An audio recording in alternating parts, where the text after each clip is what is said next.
Okay, fine. If everyone is ready, we can start. Today I want to talk about the first industrial revolution and language learning. Of course, we all live in a very difficult period of our modern history.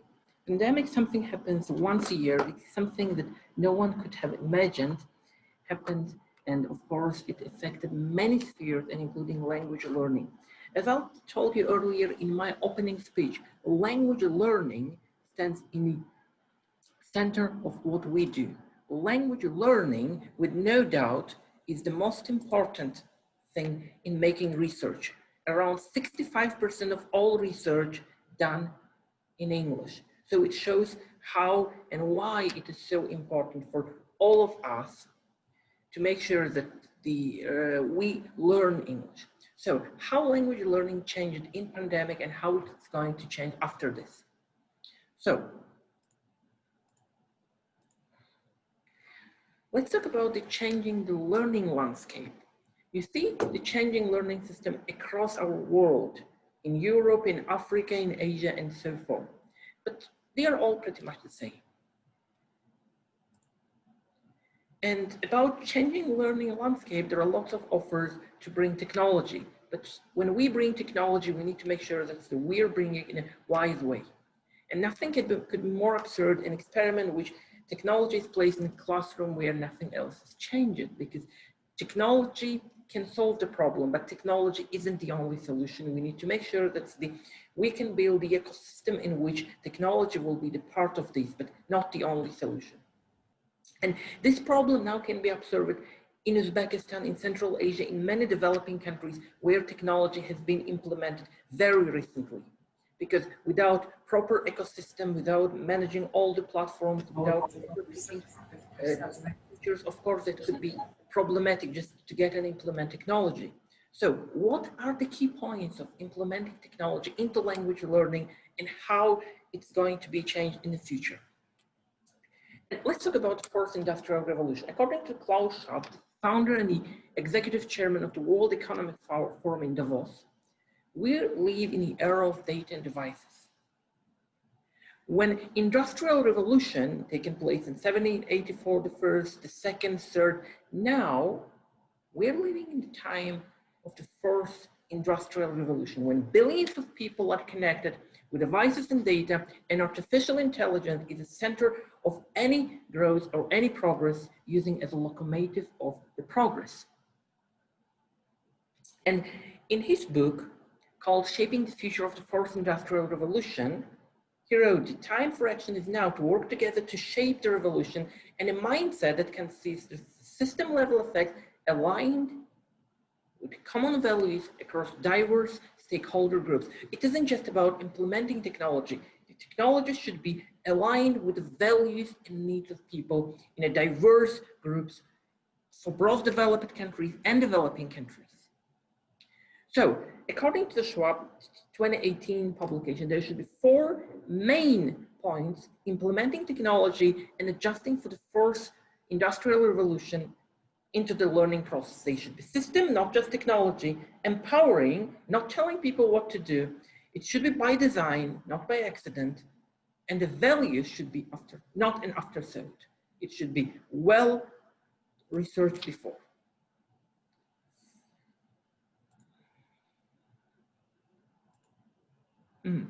So, and it all should serve for 3 main purposes: for creating new opportunities, improving process and outcomes, and retain the core educational values. So the use of technology should be implemented for 3 main tasks.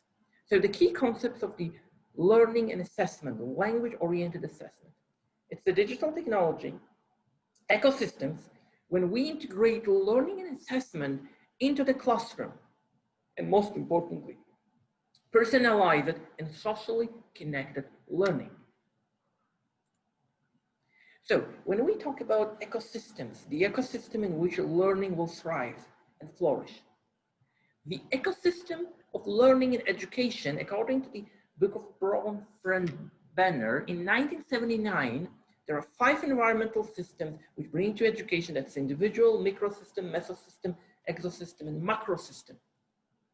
So in education, there are 5 environmental systems that put into relationship between individuals. So the individual, according to the current use of technology, we put learners and learning at the center of the ecosystem. That's called learner-centered education system, which is now used in many developed countries and proven to be very effective. So ecosystem of learning is bringing large-scale assessment in a systematic relationship with teaching and assessment. When we do not divide teaching in a separate way and assessment in a different way, we align them according to the student's need. When we use all forms of assessment, summative, objective, classroom assessment, and so forth to contribute learning. And most importantly, assessment and teaching should be done both inside and outside of the classroom. So learner-oriented assessment is integrated learning and assessment. It is positive impact by design, not an accident. So when we talk about ecosystem of learning, we need to talk about making connections. It's about tasks, interaction, observation, feedback, and tasks again. That's a circle of education and learning process. Teachers give tasks, they ask the interaction, observations, giving feedback, and then giving another tasks. And when we talk about the macro context, not just the learning environment, when we consider school, skills they need, it's a professional, interpersonal, existential, it's all about the skills we do like driving and so forth. And also about the constructs, like social cognitive model, because when we provide assessment that should be valid, reliable, and meet other criteria, and the cognition, our ability to perceive information, strategies, knowledge, and competences. And that's what we call learner-oriented assessment, according to the research done by Jones and Seville in 2015. And we put the system, the ecosystem integrated learning and assessment into the macro context. We put it in the middle. So interaction are done with the skills, and the feedback improves the cognitive skills of the learners and give them the general information. And now about integrating learning and assessment role, learning objectives, so the unit progress test and formal record. So every element in a CFR scale from A1, A2, B1, B2, C1, C2, there are all blended into the ecosystem from unit progress test, teacher judgment, teacher observation, language learning activity to the current task, externally examined proficiency and so forth. So everything, every step is done in a large-scale ecosystem. And now about the making connection, we talked about the learning should be inside and the outside of the class. Learning is now not limited in a classroom. That's unfortunately most teachers should understand and should deal with. Teaching and learning is not limited in a classroom. And now due to the pandemic, we have the new motion of teaching at home. We made blended learning systems, adaptive learning, automated assessment and feedback, individualization. So we bring lots of things together and making connections. And then we paid attention to two different things about systems and empowering. We made extended ecosystems with making connections between home and schools, universities and work with, but also we provide enough empowering, giving autonomy. When they learn anytime, anywhere, more time on ask, enhanced motivation, greater authenticity, visible outcomes. Now, I need to check whether the next speaker arrives and then I can speak accordingly. More time or less time? If the next speaker arrives, I have to cut my time and give turn. Okay, the next speaker didn't arrive, so we can speak a little bit more. And now about the connection of learning and assessment.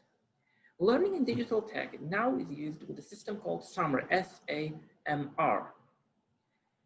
What that stands for? According to research done in 2019, the book called As We May Teach by the Professor Ruben Penditra, there are 4 elements of learning in digital technology, starting with substitution, augmentation, modification, and redefinition, when technology plays a key role in each step.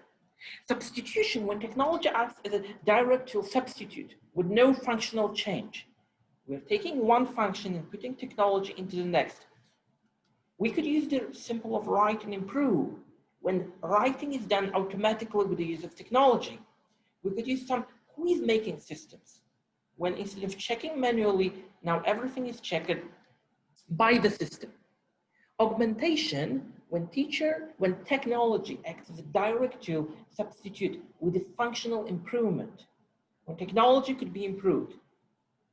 And modification, when technology allows significant redesign of the task when it can self-improve. And redefinition, technology allows for the creation of new tasks, previously unconceivable. And this all based on two main factors, when technology can help to enhance or transform the education values we know.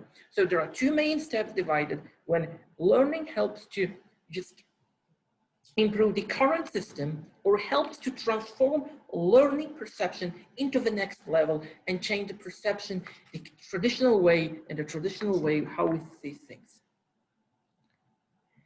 For example, when we use the quiz on the phone, like online vocabulary, it's usually an enhancement of the system.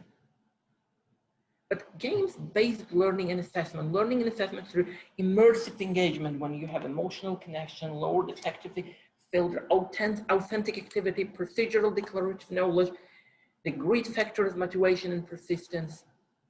And now the 21st century assessment, particularly the way how pandemic changed the assessment skills. That's about assessment at home. Now, many exams are brought at home, and it isn't just about the IELTS. Now we have IELTS indicator function.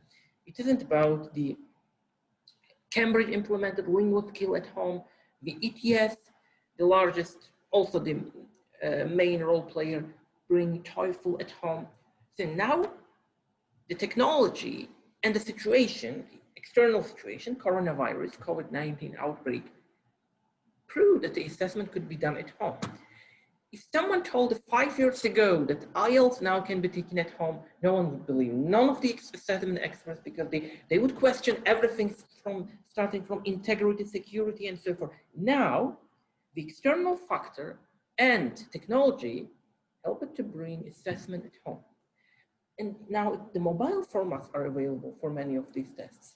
And it brings new authentic tests and remote proctoring. And also personalized feedback. By the way, it's very difficult to imagine how assessment at home could be done without remote proctoring. And also video conferencing. New assessment types like collaborative, interactive speaking are successfully done. So video conferencing has become a tool of teaching, like Zoom, Microsoft Teams, Adobe, and so forth. Also, the virtual reality and simulations plays because this makes reality much more authentic. Use of automated speech recognition, it's called ASR, the system which can automatically detect speaking level when person is speaking in a natural way or person is using prepared notes or just learning by heart. That's the automated assessment of speech is now being produced, something which no one could have imagined about 5 years ago. So reimagining the future, let's consider how it all happened. First of all, assessment now can be done anytime and anywhere, virtually anywhere. And they enhance authenticity by using technology, by using virtual reality models and so forth. And also, I believe the professor has arrived. I have to cut my time, sorry. Let me check. Professor Ravinder Gargash is here. Let me take 5 more minutes and I will give turn to honored professor of ITEFL. I hope you don't mind that I'm taking 5 minutes of your time. So assessment could be done anytime and anywhere with enhanced authenticity with real life tasks. And the future is now based on that summer things like substitution, augmentation, modification, and redefinition of the assessment and the learning process. So reading tests used in eye tracking, so no test papers, no fixed test dates. That's the future we're bringing now. So, and a couple of things about the future of assessment tests, because now we are not looking only during pandemic, we have to see how world will bring to the post-pandemic period. Now the technology that Cambridge is bringing, Cambridge Assessment English, now we have to use some external resource for our presentation. That's the eye tracking technology, and let me explain how this works. Eye tracking technology, so how that works. Eye tracking technology is a non-invasive method to track person eye movements across the screen and show how is someone reading the text, which word they are looking, how long they are spending time to look at each word in particular. And this is how the system works. How often a reader goes back to read the text, which part of the sentence the reader is spending more time, less time, reading more carefully, going in depth for that. And we can also see how someone reads individual word, sentence, and paragraphs. And it shows how a person processes combination of text and images. When eye tracking technology is fully installed, the IELTS test at home would be much more secure because it doesn't just track malpractice, it can track eye movement, which part of the task is being difficult, and it also helps the researchers to make assessment appropriate for the level they are bringing. By removing difficult questions, here eye movement tells how difficult learners find the text. Lower proficiency level take longer reading text, they take longer to read difficult words, for example, mesmerize, resistant, simple words, grandfather. They go back, read earlier parts from text more frequently. So it shows us reading in real time. It's an automatic process and it shows the proficiency level. It's great potential for remote testing. Learners cannot fake reading a text. It helps for malpractice detection.